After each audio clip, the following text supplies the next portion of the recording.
hello everyone, thank you for having me.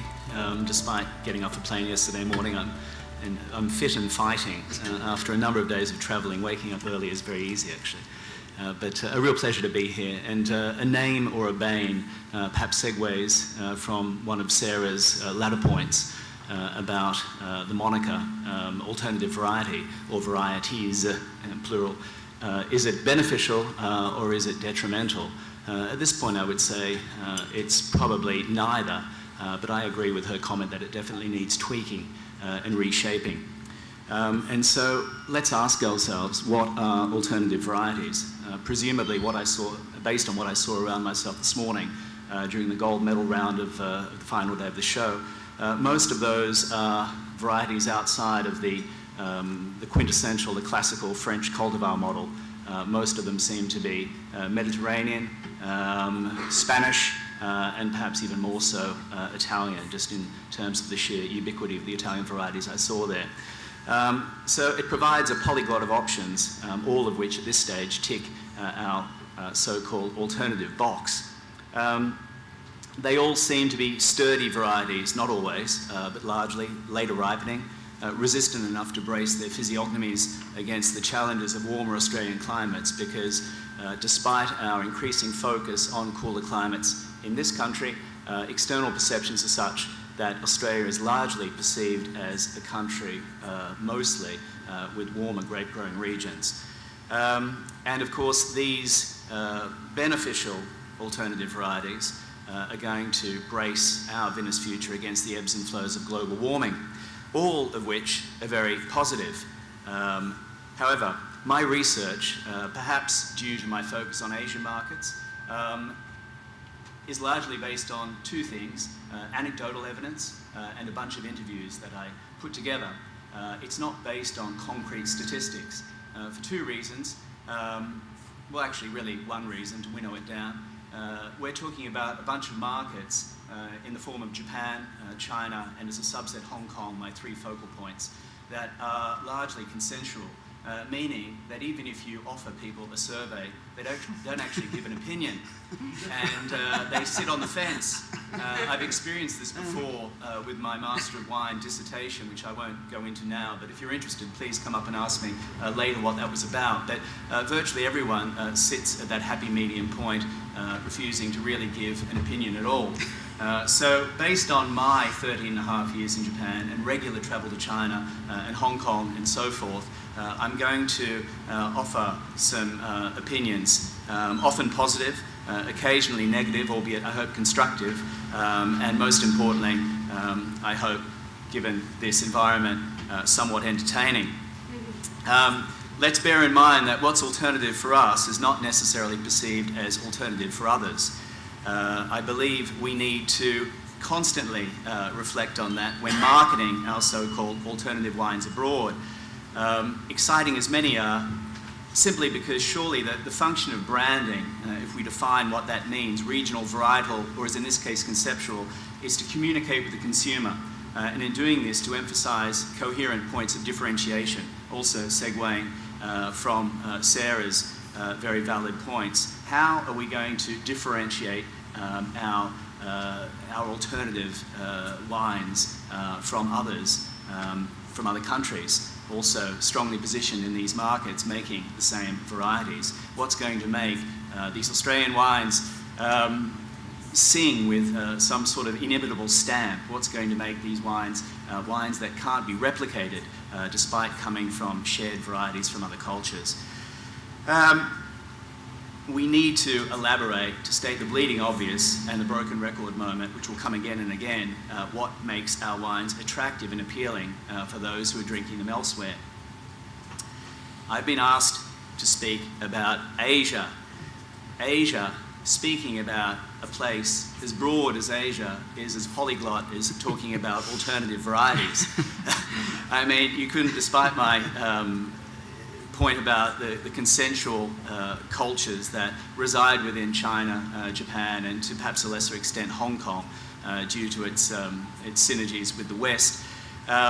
you could not find two cultures so starkly different as Japan and China. And so speaking about these countries as one, with one broad swathe of the brushstroke is a bit tough. So I'm going to focus on those markets, as I've already said, that I'm familiar with, and the chief one being Japan. In Japan, perhaps like here, alternative suggests difference. It suggests something leftist, and for some, something radical. Attractively, I suppose, it sort of infers a sort of stamp of hipster credence. It may well work as a marketing banner, as perhaps the success of my firm, Wine Diamonds, again an import firm based in Tokyo, attests to. But our success has been in communicating provenance, not just place, but the stories of each maker and his or her relationship with this place, irrespective of the currently uber cool natural banner, or if it were you, the alternative banner. Is alternative the ideal vehicle to communicate these sort of stories to cultures more often than not, as I mentioned earlier, founded on harmony, consensus and the collective? Perhaps not. If you recall alternative music on the radio back in the 90s, both vehicles began by brandishing the sheen of the new before it too went the way of commercial radio.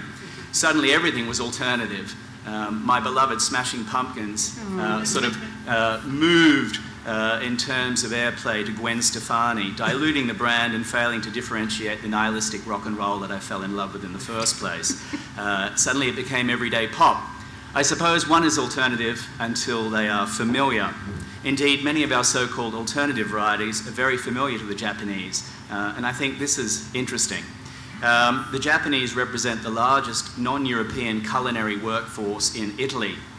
They boast more sommeliers per capita than any other country but for Italy, and a very strong sommelier culture as a result, driven by, dare I say, and I've been documented as saying it before, so I'll say it again, a very elitist, conservative sommelier body by the name of the JSA, or the Japan Sommeliers Association, mind you, headed by the Sommelier du Monde from 1989, a gentleman by the name of Tasaki Shinya.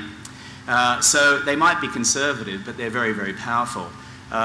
They also have the most Italian restaurants of any country in the world outside of Italy, and more certified Napolitan pizza makers, if you know the one I'm talking about, the oven with the stamp that one has to have a license to operate, than anywhere outside of Italy. And this is simply to state a few tidbits to emphasise my point of familiarity with these alternative varieties for us that are not, of course, necessarily alternative for them. Their relationship with Spain is not so dissimilar.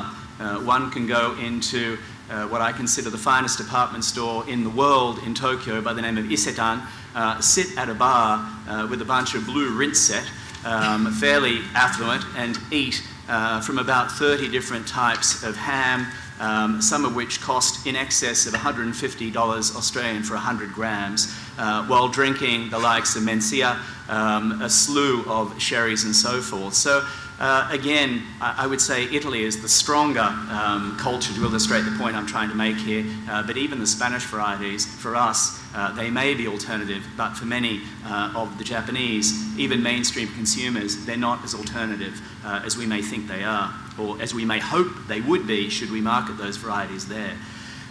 Moreover, most of Italy's top winemakers cite Japan as their #1 market in the world, or at worst, it's the second largest market after the United States. So suddenly... Closer to the mic, sorry. Closer? Oh, there we go. Yeah.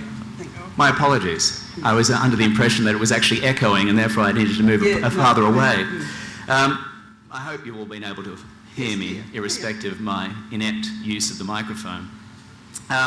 Suddenly things like Aglianico, Sagrantino, Montepulciano are hardly alternative. Even Vermentino, they are for many every day. And so moving back to the Japan Sommeliers Association and talking about the stamp of place or provenance and how I think that's so important in terms of our future marketing or nature in which we market these varieties. For so many sommeliers, Aglianico is Torazi, Sagrantino is Montefalco. We're not talking about the variety alone or the varietal brand alone, we're talking about the regional brand and provenance. location, location, location. It's so important. So again, let me reiterate, what are we offering with a point of difference here? One other point to consider too is that 70% of consumption in Japan is in the on-trade. So much of it is driven by the sommelier think tank. More drinkable wines, perhaps, is what we're offering than the Australian norm. We're celebrating better suited varieties to our conditions, and with that a certain je ne sais quoi, I suppose, and what I like to call an ineffable intrigue. I like that, intrigue. When I drink wine, it needs to be intriguing. It needs to have that stamp of place. The best of these wines challenge, often, again to reiterate something that Sarah raised, a negative external perception of certain Australian wines. Buxom, big, high in alcohol, industrial, you've all heard it before, and so forth. But let's focus on the positive. I think Australia is able to offer a story of flexibility, change. We've seen that with what we've undergone in the last, decade plus with the collapse of grape prices, and I don't need to tell you out here too much about that. And suddenly, somewhat of a renaissance in terms of perceptions of Australian wine, particularly at the premium end. We have a better understanding of what we are capable of and a future when established vineyards, propitious site selection, and a better comprehension of the whole holistic equation, I suppose, allows for finer tuning and even more detailed, attractive wines. But again, how do we bracket this story? Is alternative? Let's look at China. Far less sophisticated than Japan. Very few sommeliers of note. Penfolds, as we all know, is not only the largest Australian brand in terms of consumption and certainly in terms of pricing per unit, but it's actually the largest brand in the country. This is the only country that would boast, if that's the right word, an Australian brand as its #1 brand behind the, or above I should say, ahead of the icons of France. Cabernet Sauvignon is by far and away the most popular grape variety there, indicated too by the pervasive plantings across Chinese wineries. Italian varieties are far off the radar. Spain is emerging statistically, and yet tastes are largely for status-laden, powerful wines of a very heavily branded stature, particularly at the premium end. At the low end, as we know, it's mostly bulk gear. Perhaps among the three markets I'm talking about, or talking in lieu of our marketing potentialities, China is really about branding. When I say branding, everything of course is a brand. For those who use social media, apparently we're all brands. But I'm talking about commercial proprietary branding. I'm not talking about regional branding necessarily, and I'm not talking varietal branding. I'm talking Penfolds, I'm talking Latour, and so forth and so forth. There's little recognition of, outside of Cabernet Sauvignon perhaps, of varietal and regional branding otherwise. Our wines price-wise, at least from what I can see, will largely lie in the middle ground, but I agree with Sarah. It's very important that we learn. Sarah cited France, I'll cite California, as much as I sometimes detest, having lived there for quite a while, a lot of what goes on there. The Californians were very successful at marketing their wines from the top down. Okay, they convinced the world that a wine was worth, a New World wine that is of course, was worth $100 and thereafter in excess of, despite not coming from the privileged, established old world regions. I'm not suggesting that we should market our wines or price our wines as avariciously as that, but it's certainly a lesson to consider.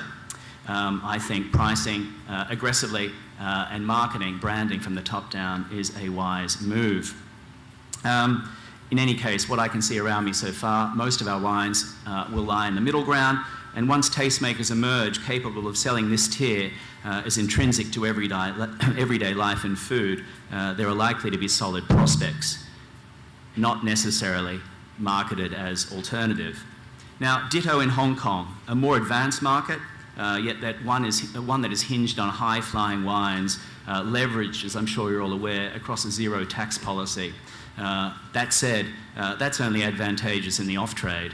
When we get to the on-trade, I would argue that the markups in Hong Kong's wine-centric restaurants are more extravagant perhaps than anywhere else in the world. And the reason for that, ladies and gentlemen, is to mitigate very, very high rents.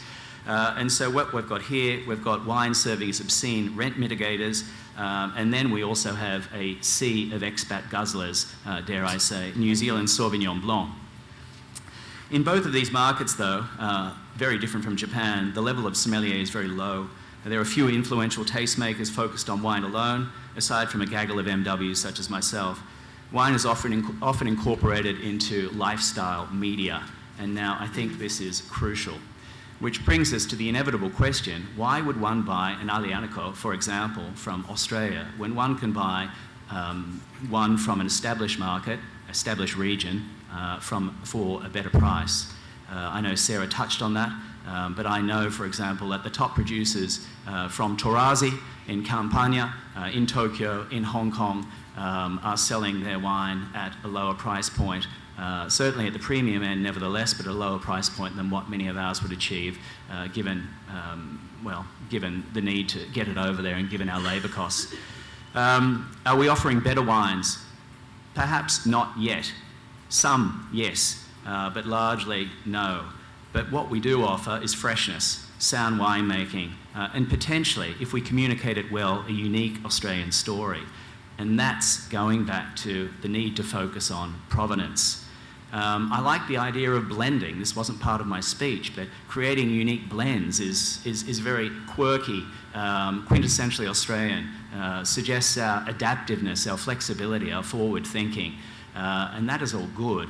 I mean, Cabernet Shiraz, I know it's a bit fusty now, but whenever I see a bottle abroad, I always think of Australia. There are certain producers who make that sort of thing down in the south of France, but somehow it's reminiscent of our creativity and our lust for things, for change, for things that are different, and for things that we decide to do and to do well. We need to tell this story as quintessentially Australian. I keep reiterating that. Free thinking, adaptable, rigorous, increasingly attuned to what nature gives us. Finding complement with our waves of emigres, celebrated food cultures, sophisticated irreverence, and I like that. We don't market that well enough in this country, especially abroad. Look at our dining scene, our so-called fine dining scene. Fantastic food, but if we wanted to, we could all walk in there dressed like me and no one would turn an eyelid, and I think that's fantastic. And our wine is an iconic emblem of a high quality of life in which wine, I should say, plays an integral part. Going back to that point about lifestyle, I think we need to embed these alternative varieties, calling them something different, and that will come over time, but embed these into a lifestyle message, not just a varietal branding type message, nor as the rather clumsy alternative varietal brand. To be successful, we brand these wines also based on merit, creativity, again, from the top down. This is something we're not known for, but we can start doing now. We are an international powerhouse when it comes to lifestyle, and I often think we don't tell this story enough. Wine Australia is becoming better at it, which is nice to see, but we need to become even better again. We need to shed some of our laconic tendencies when it comes to marketing these wines in Asia. Sometimes Australians can sort of appear as a little bit slack. We need to get rid of the chip on our shoulder and focus on the vehicles to, again, promote this lifestyle. We need to focus on the right media channels, not just the wine geeks, not just the wine magazines. Going back to my point, outside of Japan, there are very, very few real arbiters of taste in China or Hong Kong with influence. But there are plenty of lifestyle magazines that people read by the gazooba. We need to promote our makers as integral to this lifestyle success story, and we need to talk about the places that sustain them, okay? And we need to get the location, meaning the variety, the place, the vineyard, and the story of the winemaker and his or her intrinsic connection to all of that right. And if we can do that, creative blending here and there, tweaking of the brand, alternative, I think we stand a very strong chance of great success. And I think external perceptions of Australia, or I should say Asian perceptions, or more succinctly I should say Japanese, Chinese and Hong Kong, especially in China, they're pretty positive. The term alternative, at this point I think it sells us short, but maybe it's all we've got for now. And I hope I've provoked a little bit of thinking when I say that, because we need to ask ourselves a question: how do we want to be perceived? How do we want to be perceived through these type of varieties and these type of wines? We want to be perceived, I think, as something that's inimitable, something that is quintessentially Australian, and something with that is unique. Thank you. Thank you, Ned. I have a question because it also echoes what we're doing here with New Zealand. The New Zealanders are brilliant marketers.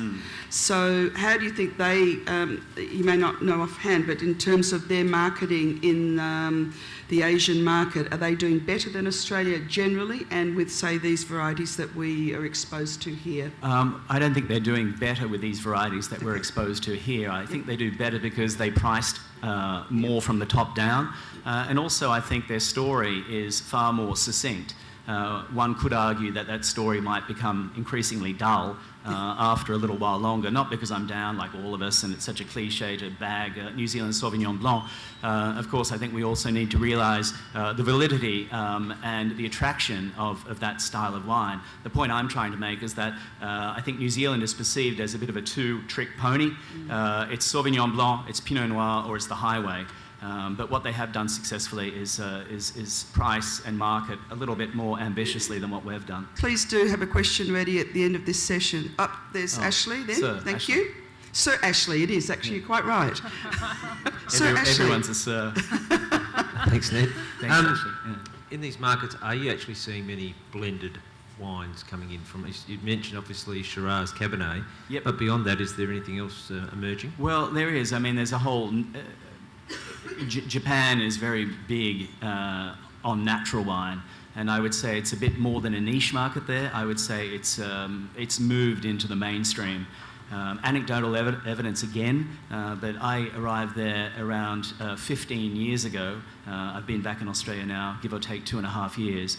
And when I arrived, the vast majority of French natural winemakers were citing Japan as their biggest market in the world, and most of them still do.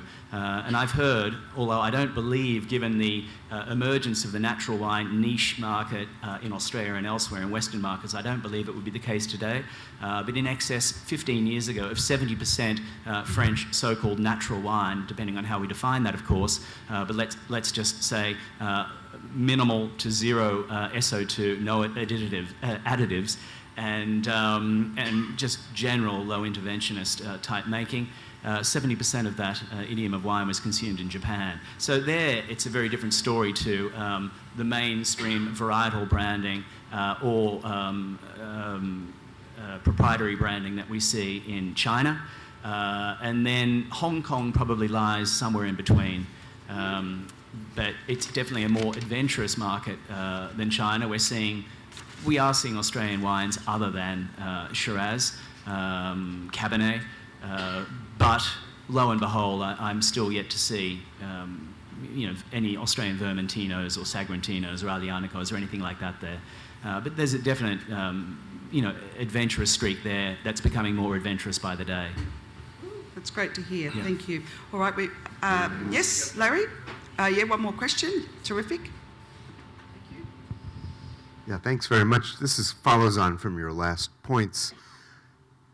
In Japan and differently Hong Kong and China, what are consumers buying? Are they buying French Bordeaux? Are they buying Australian wine? So should we be marketing it as Australian or regional, or because the grape varieties no one knows. We know that already. So thank you.